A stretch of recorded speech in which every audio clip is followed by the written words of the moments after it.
What's going on, YouTube? Today we're going to do the unboxing video on the Blackout XBE Pro. It's the Buggy version.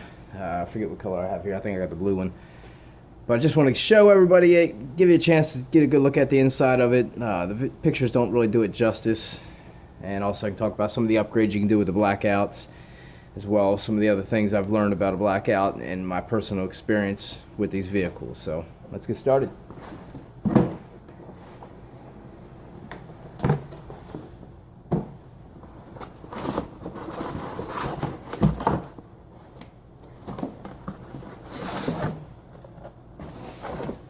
Obviously in the box you got your manual, which can be found online as well. It's got your ESC programming guide, shows you how basically if you need to program your ESC for drag braking, basically if you let off the trigger of the gas, it'll slow down the vehicle on its own without having to hit the brake, which is excellent for my 4-year-old who has a hard time with his little fingers stopping it. But my 8-year-old picked it up pretty quick and actually just moved him up to a brushless, so he's well on his way.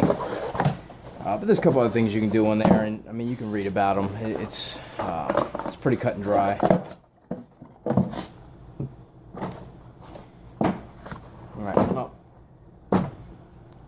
love the vehicle, so I'm just going to go right to it. Thing I do not love about this vehicle, whether it's the Blackout, whether it's the Blackout XBE, I do not like the tires. Tires on this vehicle hug the body pretty tight with this outset mounting. So, again, it looks good. It's fine for this body, for this truck. It gets into something else as well there in a second. But they're pretty small. So it really is more like a Buggy. To be honest with you, I like them better on this than I do the XBE monster truck.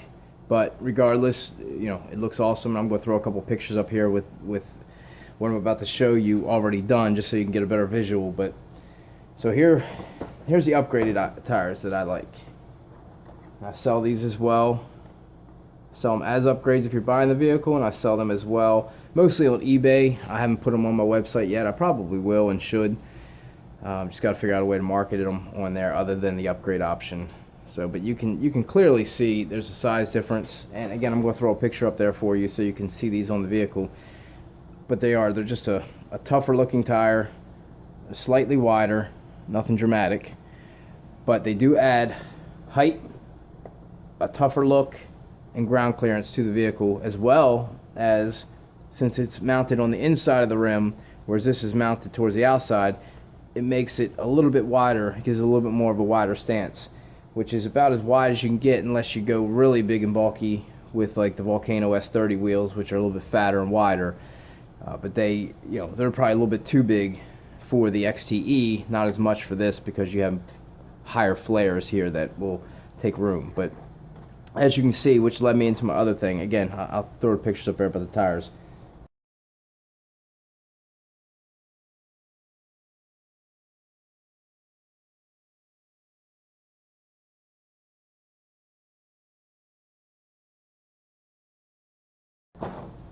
Stock shock oil.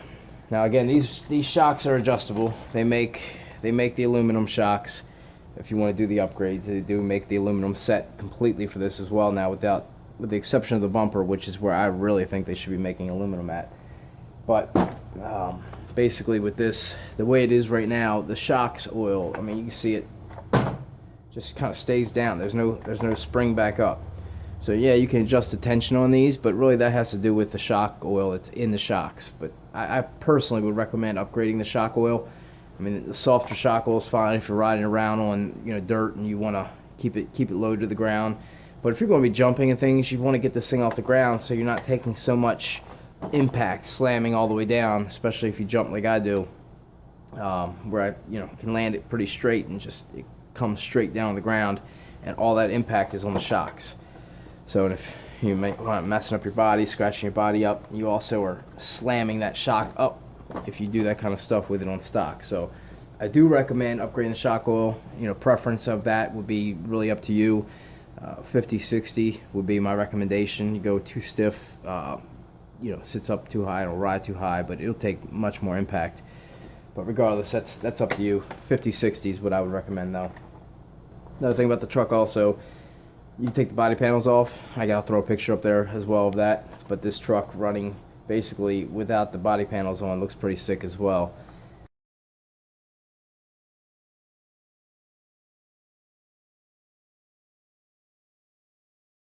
Can be driven just like that as well. Alright, so let's pop this thing up and show you what you're getting. It's the same exact truck. I believe they put a 19 tooth motor pinion on this opposed to the 17 tooth that's on the XTE. Basically, again, just for more speed. This chassis does clip down right here on the sides, so these posts slide down.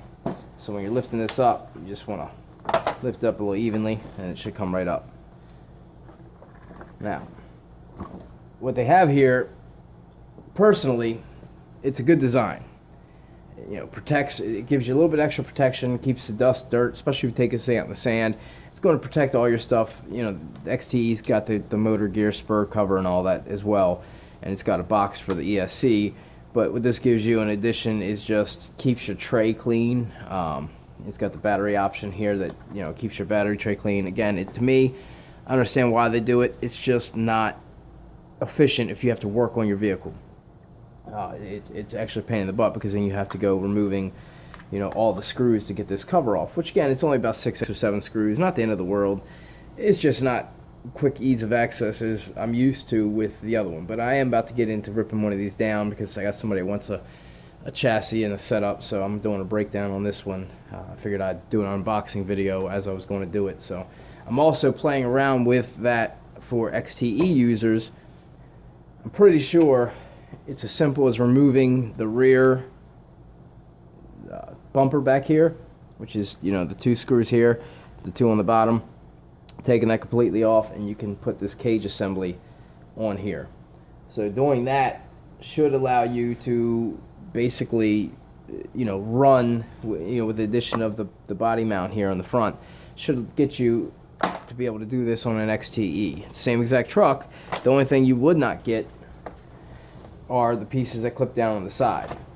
So if you're doing this with an XTE, basically you just get the cage assembly, your choice if you want the body panels or if you just want to roll it like a cage, and then you're mounting it basically where the rear bumper is, and you're putting a front body post on.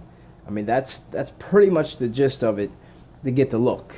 Now that will be solid. You see there's some flimsiness to this left and right. It only mounts on this bracket, so this holds it steady in the front. What you would be losing is where this connects. So that's the biggest difference for people that want this look on an XTE. You know, I'm going to probably put a kit together once I confirm that it works, and once I've tried it on my own. I don't like to do things and sell things until I've tried it and found it to be, you know, efficient. You know, it's just the way I work. So the Blackouts themselves, they're all running the 3800 kV motor, and that's, you know, that's a pretty decent motor for this truck. I mean, considering it's a $200 truck, this one's about $209, but it is a decent motor, pretty fast. It's probably get up around 40 miles an hour on this vehicle. You know, I have successfully ran 3S. I'm actually going to be trying this for a customer of mine. He wants to put 3S on here, which is, you know, it's more troublesome again with this. Luckily, I'm going to have his opened up, so it's not going to matter. But underneath this cover, there's a little wire on this ESC, little fan. You unplug that, and you got to run it to your receiver, which I believe is right over here on this truck. So again, it's things that would normally be right there and accessible that are boxed in and covered on this, that you have to do a lot more work to get to. So I got to take this whole thing off to get to run my bypass wire for the ESC fan. It actually should be upgraded to a 12-volt fan if you're going to be doing it the right way. I've explained to him all the risks and everything that involves it, and he wants to try it. I'm running it successfully like that. I'm about to do actually a video shortly of my Blackout XTE running on 3S again. I've had some people asking for more runs on it. I've only got the one listed. I've had it out for 2 runs, and I'll probably do the 3rd run on video as well, and maybe an overview of the vehicle afterwards, showing what I've done to it as well since, because it looks a little different than it did last time. But regardless, that's another time. So, you know, this one, 2S, the motor can handle 3S. The ESC is a little undervalued, but has not given me any issues if you took the proper precautions. So Again, that's the key, taking the proper precautions. Just throwing a 3S battery in it, some people will tell you they've done that. I'm not trying that. Not when it's a difference of a $2 wire that can take a chance and keep the ESC running at full speed. Might as well, instead of it running at 5 volts and trying to catch up with the overheating. It's easier to stay on top of something than it is to fall behind and try to catch up. So it's kind of the same concept. So, I mean, overall though, I mean, you're getting out of this vehicle a 2S battery, LiPo. You're getting the brushless motor, brushless ESC. I mean, for $209, which is stock price, you're getting yourself a pretty decent vehicle for what it is. I mean, I've owned Traxxas, I've had some HPI.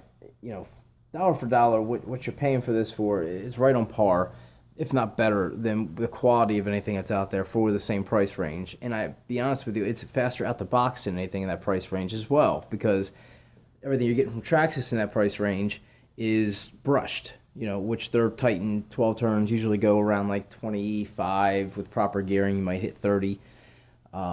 This is actually going to do faster than that. And, I have tons of problems with the way Traxxas is designed as far as some of their CV axles and or CV joints and, bumpers and things like that. Unless you really put the money in upgrading them, they're no better than anything else. I mean, people that have Traxxas and talk about how great they are, and they show their pictures of their fully decked out aluminum, E-Revo or their Stampede that's completely decked out.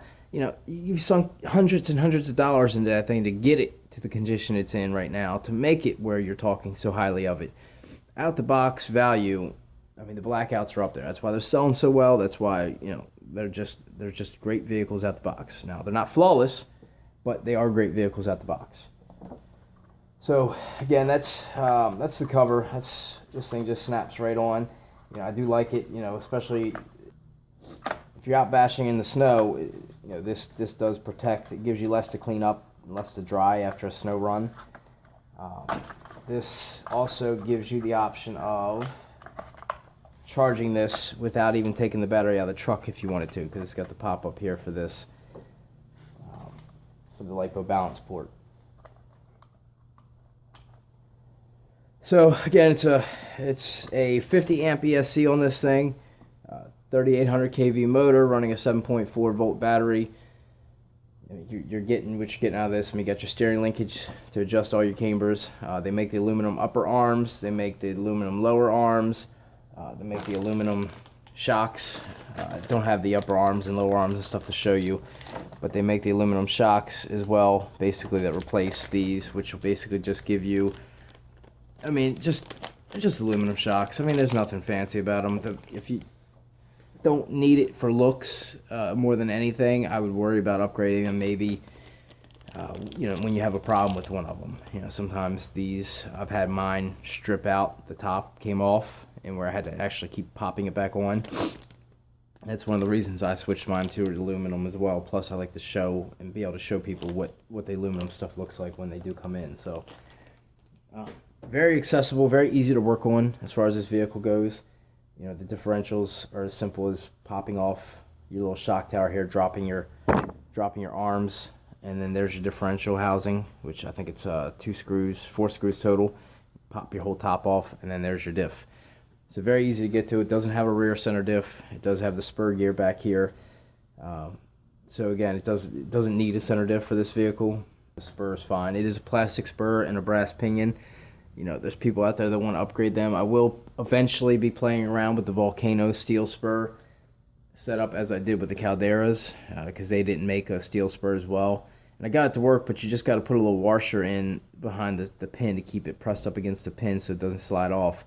So it's not a flawless fit, but it's a fully working fit once you do it the right way. So if I can get that to work for people that are looking for the steel spurs, obviously you're going to see a video on it, because I just like to inform people. Plus, if it does work, then obviously, hopefully you would come to me to be buying it, which at that point would, if I have a video for it, it would probably already be listed on my website. So, I mean, that's what we're at right now with this Blackout. It's a beast. It's pretty fun at the box. Again, not indestructible at all. Slightly flawed. As far as this Buggy goes, it's a great vehicle. Stylish. Upgrade the tires on it, and you know, you shock oil, upgrade the tires, upgrade the shock oil, out the gate, and you got yourself a fun vehicle that you're probably going to be very happy with. The first thing I noticed on this thing was the tires were lacking on my XTE. Not the XBE, but the XTE. So as soon as they came out with these, I was out the gate selling them, ready to run. You know, the bumper supports, to me, if these bumper supports were aluminum, it would take so much more impact, which a lot of people, if you smack something in the front, can actually break your front chassis piece. And then you're basically rebuilding your whole truck, which, you know, easy way to do that, guys, while I'm here.